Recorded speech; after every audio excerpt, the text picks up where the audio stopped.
ભગવાન શ્રી હરિ કૃષ્ણએ 4 શ્લોક બ્રહ્માજીને આપ્યા, બ્રહ્માજીએ નારદને આપ્યા, નારદજીએ વ્યાસજીને આપ્યા અને વ્યાસજીએ 18,000 શ્લોકનો આ વિશાળ ગ્રંથ ભાગવત બનાવી અને એ નારાયણ પાસે ગયા. નારાયણને કહ્યું કે આ તમારા મુખથી ગાયેલું આ ભાગવત છે, બસ તમે આશીર્વાદ આપો. ભગવાન નારાયણે આશીર્વાદ આપ્યા. પછી ગયા તો કે લક્ષ્મીજી પાસે અને લક્ષ્મીજીને કહ્યું કે આશીર્વાદ આપો. લક્ષ્મીજીએ કહ્યું મારું આમાં નામ છે કે નથી? આમાં તો ભાગવત લખ્યું છે, મારું તો ક્યાંય નામ નથી, આગળ નથી ને પાછળ નથી. વ્યાસજીએ કહ્યું દેવી આ ભાગવત એ કૃષ્ણની કથા છે, કૃષ્ણ એકલા હોય નહીં, એમાં તમે તો હોવ જ. લક્ષ્મીજીએ કહ્યું એમ નહીં, આમાં મારું નામ હોવું જોઈએ, નકર હું આશીર્વાદ આપું નહીં. આ તો લક્ષ્મી છે સાહેબ. અને ત્યારે ભાગવતની આગળ ભગવાન વ્યાસજીએ કહ્યું શ્રીમદ. શ્રી એટલે કે લક્ષ્મી, લક્ષ્મી અને ભાગવત એટલે કે નારાયણ. લક્ષ્મીજીને કહ્યું હવે બરોબર? તો કે હવે બરોબર, હવે હું તમને આશીર્વાદ આપું છું. એટલે થયું શ્રીમદ ભાગવત. ખાલી કૃષ્ણ નહીં, શ્રી એટલે કે લક્ષ્મી, લક્ષ્મી અને નારાયણ બંને છે, બંનેની કથા છે આમાં. તો માત્ર ખાલી નારાયણને નમસ્કાર નથી કરવાના, શ્રી કૃષ્ણાય વયમ નમઃ. રાધા અને કૃષ્ણને આપણે બધાએ ભેગા થઈને નમસ્કાર કરવાના છે. તો પેલા નમસ્કાર કર્યા છે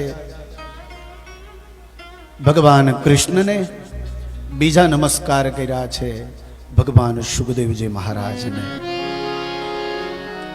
કેવા સુખદેવજી મહારાજ છે? યમ પ્રવ્રજन्तમનુપેતમ પેત કૃત્યં દ્વૈપાયનો વિરહ કાતર્યા જુહાવ પુત્રેતિ તન્મયતયા તર્વોభిનેતુ સ્તં સર્વભૂતહૃદયં મુનિમયં મુનિમાનતોસ્મિ.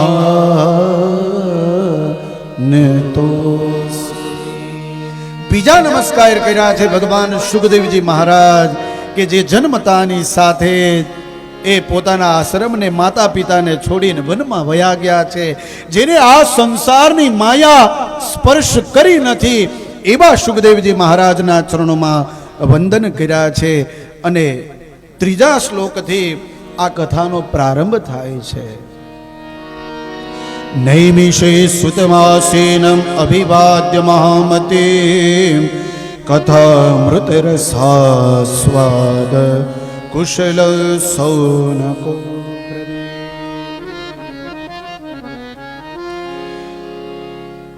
દરેક પુરાણોની, દરેક ગ્રંથની કથાની રચના થઈ છે નૈમિષારણ્યમાં. તો આ ભાગવતજીની રચના, ભાગવતજીની કથા ક્યાં થઈ છે? તો કે નૈમિષારણ્યમાં. નૈમિષે સુતમાસીનમ અભિવાદ્ય મહામતિમ.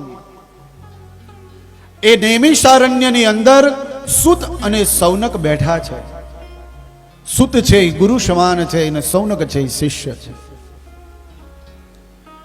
અને સૌનકજીની સાથે એક બે સૌનક નથી, 88,000 ઋષિગણો બેઠા છે અને એમાં વક્તા બેઠા છે.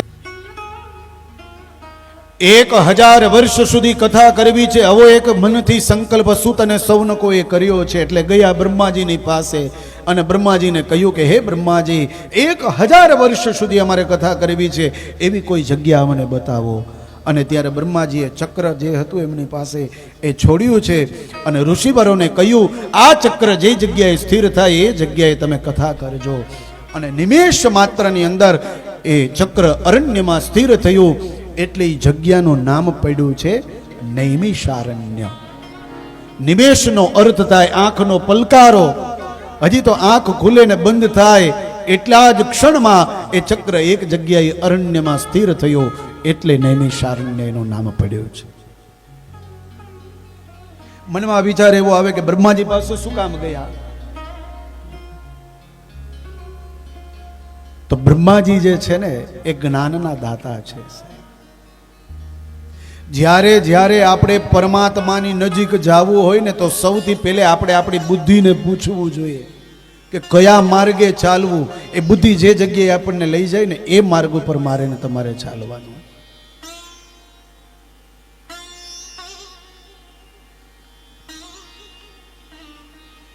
તો નિમેષ માત્રની અંદર જે જગ્યાએ ચક્ર સ્થિર થયું એનું નામ પડ્યું છે નૈમિષારણ્ય.